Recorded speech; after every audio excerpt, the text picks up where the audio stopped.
Background क्या है, थोड़ा सा बताएं ना, क्या बैकग्राउंड है, शुरू कहाँ से हुई ये कहानी जिसमें सियासी शख्सियत भी थी और गैंगस्टर भी था, ये शुरू कहाँ से हुई है? भाईजान ये शुरू हुई है आपका लियारी से, जब ये हमारा सेक्टर था अग्रताज, एमक्यूएम अल्ताफ हुसैन जब थी, लंदन थी, सही जिसको लंदन कहते हैं आप, तो उसमें हमारा सिस्टम बैठा था एमक्यूएम अल्ताफ हुसैन के साथ। तो पार्टी में आपको पता है हम लियारी वाले वैसे ही जॉबलेस थे, नौकरियां थी नहीं, तो नौकरी के चक्कर में जो है ना हम थोड़ा सा एमक्यूएम की तरफ चले गए कि चले भाई यहाँ से कुछ मिल जाएगा, नौकरी मिल जाएगी, ठीक है ना। मैंने जो है मैट्रिक भी साइंस में किया, इंटर भी साइंस में किया और ग्रेजुएशन मैंने जो है ना इकोनॉमिक्स में किया है, मास्टर भी इकोनॉमिक्स में किया है, ठीक है ना। तो इतनी क्वालिफिकेशन होने के बाद भी मुझे नौकरी नहीं दी एमक्यूएम ने 10 साल में, तो फिर मैं उसी नौकरी के चक्कर में पीपल्स पार्टी में आ गया, नबील कपूर ने, और इन्होंने कहा कि भाई आ जाओ यहाँ, हम आपको नौकरी देंगे, आप वहां तो इतने 10 साल ख्वार हो गए हो, कुछ नहीं मिलेगा। जब यहाँ आ गए तो पीछे वो मुद्देदार होने, आपको पता है जब पार्टी छोड़ो तो फिर इंसान क्या वो करते हो आपको पता है। फिर जहां उनका कुत्ता भी मरता था तो एफआईआर मेरे पे काटते थे कि भाई वसी लाखों ने मारा है ये बंदा।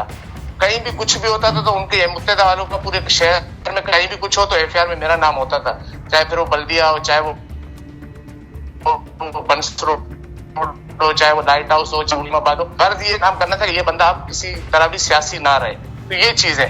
उसके बाद सबको पता है कि लियारी में सबसे पहले जो अटैक मुत्तेदारों ने किया, बल्दिया और ये खारदर मीठादर वाले सब मिलके, वो अली और गुलाम होते थे एमक्यूएम के अग्रताज के, हमारे यहाँ लियारी के, उन्होंने हम पहला अटैक किया जिसकी एफआईआर बगदादी थाने कलरी थाने में कटी हुई है। फिर हमने अपने दिफा में लाइसेंस वाला असला लेके बैठ गए हम अपने इलाकों में, अभी अपने इलाके तो बचाने थे ना भाई। तो ये चीज है, और यही चीज जब मुत्तेदा में थे तो हम उनसे लड़ रहे थे, गैंगवार वालों से, जिनको ये गैंगवार कहते थे, खान भाई वाले। तो उन्होंने कहा कि भाई कब तक ये लड़ते रहोगे, एक ही इलाका बैठ के बात करते, अमन कर दो। तो हमने फिर उस पे खान भाई की बात पे जो है ना हमने कोशिश की। आप उजैर बलोच की बात कर रहे हैं, आप खान भाई उजैर बलोच की बात कर रहे हैं? नहीं, रहमान भाई की, सरदार रहमान बलोच। रहमान भाई ने, और उन्होंने एमक्यूएम और पीपल्स पार्टी की सेटलमेंट कराई थी। जी हाँ, जी हाँ, जी हाँ, उन्होंने कराई और उन्होंने अमन भी किया और हमें बोला कि भाई वन साइड, उन्होंने ये हम खान भाई ने, रहमान भाई ने हमें नहीं कहा कि पीपल्स पार्टी में आओ। फिर जब नबील कपूर के साथ 2008 में जो इलेक्शन हुए, साथ में होने थे, मोहतरमा शहीद हो गई तो 2008 में हुए वो, तो फिर नबील कपूर ने जो है ना इलेक्शन के फौरन बाद ही मेरे से राब्ता किया, कहा यार कि आप यहाँ आ जाओ, मैं आपकी जो है ना पीपल्स पार्टी में शामिल कराता हूँ, मैं प्रेस कॉन्फ्रेंस करता हूँ, आप पार्टी इधर आ जाओ, वो आपको वैसे भी मरवा देंगे, वो कुछ नहीं होगा आपका। तो हमने भी कहा चलो लियारी में अमन भी हो जाएगा, और नबील भाई ने ऑफर भी दिए, तो फिर हम इस तरफ आ गए।